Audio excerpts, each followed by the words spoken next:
Olá, pessoal!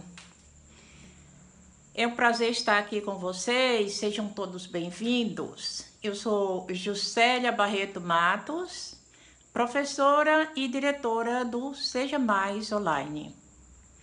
Eu hoje estou aqui para falar com vocês sobre a Sociologia da Educação. Esse módulo é bastante interessante para o nosso curso, porque vem trabalhar a questão da moral, da escola e da família.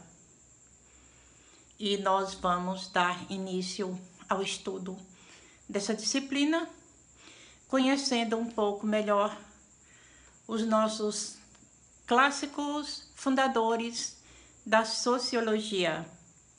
São os três principais: o Karl Marx, o Émile Durkheim e o Max Weber. Eu vou falar um pouco de cada um deles para vocês, ok? Então, vamos lá?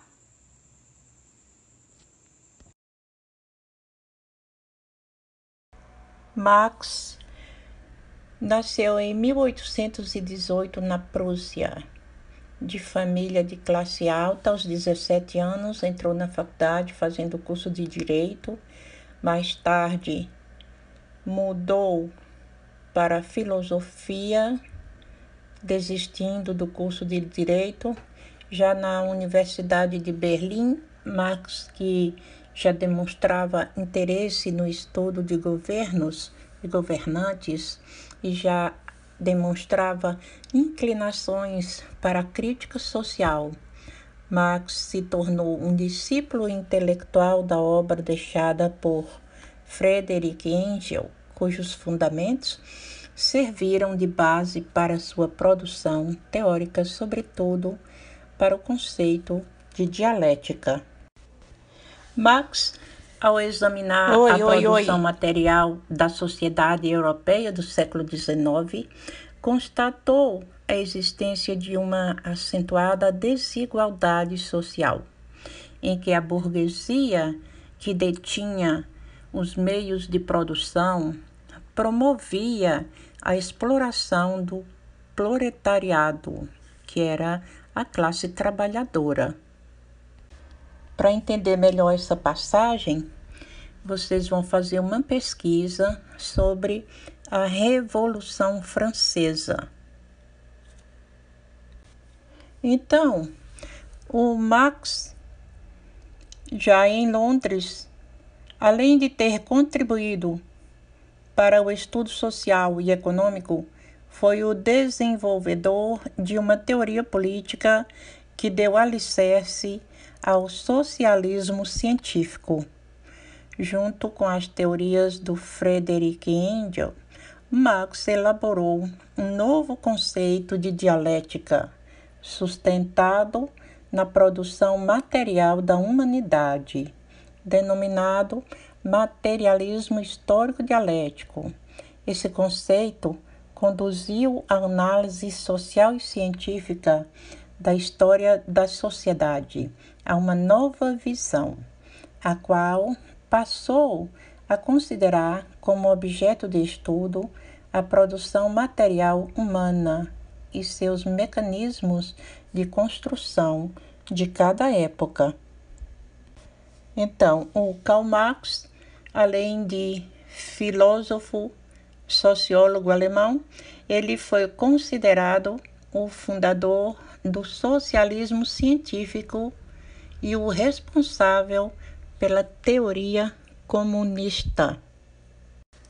Nosso segundo sociólogo, Émile Durkheim.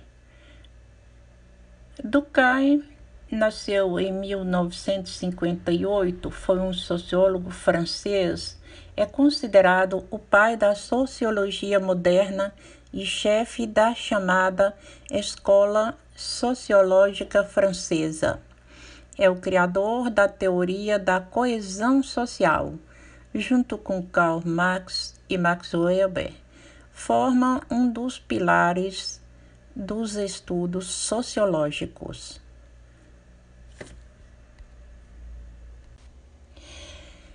Durkheim nasceu na região de Lorena, na França,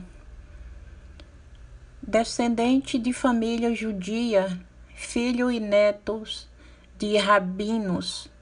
Desde cedo foi preparado para seguir o mesmo caminho, mas rejeitou sua herança judaica. No ponto de vista do Durkheim, a questão da criatividade e da autonomia do pensamento dos educandos eram fatores a serem considerados. A educação deveria incutir nas crianças, nos adolescentes e nos jovens os conhecimentos e valores necessários para eles. Conforme Durkheim, o estudo sociológico se ocupa com o fato social e possui duas características: a exterioridade, que significa que o fato social não está dentro dos indivíduos, mas fora deles. E a generalidade, diz que o fato social diz respeito à sociedade e não a um ou alguns indivíduos.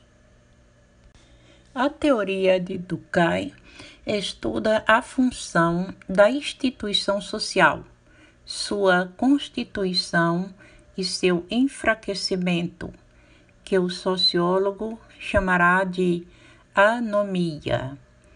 A instituição social seria o conjunto de regras e artifícios uniformizados socialmente para conservar a organização do grupo e, por isso, são tradicionalistas por essência.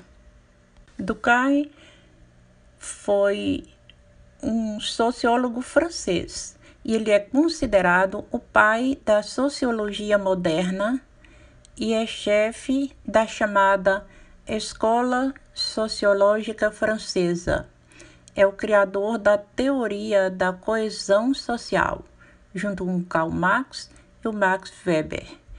Formam um dos pilares dos estudos sociológicos.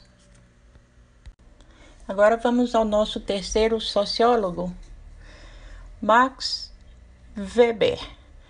Quem foi Max Weber para a sociologia?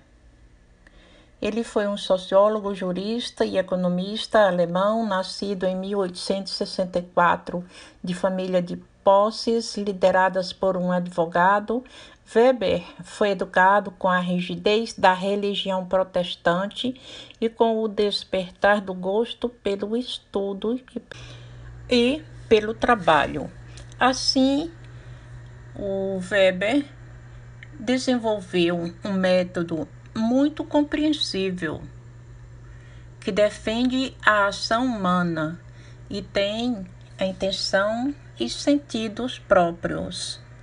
E cabe à sociologia interpretar essa maneira de agir, tornando-a compreensível. Para a metodologia sociológica, Weber contribuiu formulando a sua teoria da ação social. Segundo o sociólogo, era necessário que o pesquisador fosse dotado de uma naturalidade axiológica. Com base a uma análise neutra e imparcial, o sociólogo deveria identificar as ações sociais dos sujeitos e classificá-las. Para Weber, separar e classificar as ações sociais em 4 tipos, que são: número 1, a ação social racional com relação e afins. É um tipo de ação pensada e calculada para atingir alguma finalidade, por exemplo, casar-se para constituir uma família. A ação social é o matrimônio e a finalidade dessa ação é a constituição da família. Número 2, a ação social racional com relação a valores. é um tipo de ação social pensada e calculada para atingir algum tipo de valor moral ou visando como fundo a moralidade. Por exemplo, fazer o que a moral considera certo, como não roubar. Terceiro, a ação social tradicional não é racional e nem calculada. Consiste numa forma de agir de acordo com a tradição, respeitando o que a sociedade considera como o que deve ser feito. Retomando o exemplo do matrimônio, seria casar-se, porque a sociedade impõe o casamento como uma tradição que deve ser seguida. 4. A ação social afetiva não é racional. Ela segue os afetos e as paixões, os sentimentos e as afeições.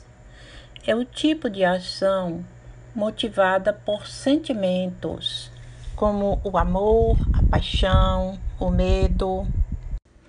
Para Weber, a sociologia é concebida como a ciência que tem como objeto a realidade infinita, na qual existem tipos ideais que servem como modelos para a interpretação dos acontecimentos sociais que serão analisados.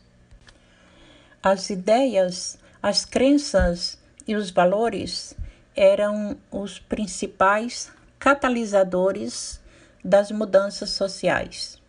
Ele acreditava que os indivíduos dispunham de liberdade para agir e modificar a sua realidade. A ação social seria, portanto, qualquer ação que possuísse um sentido e uma finalidade determinados por seu autor.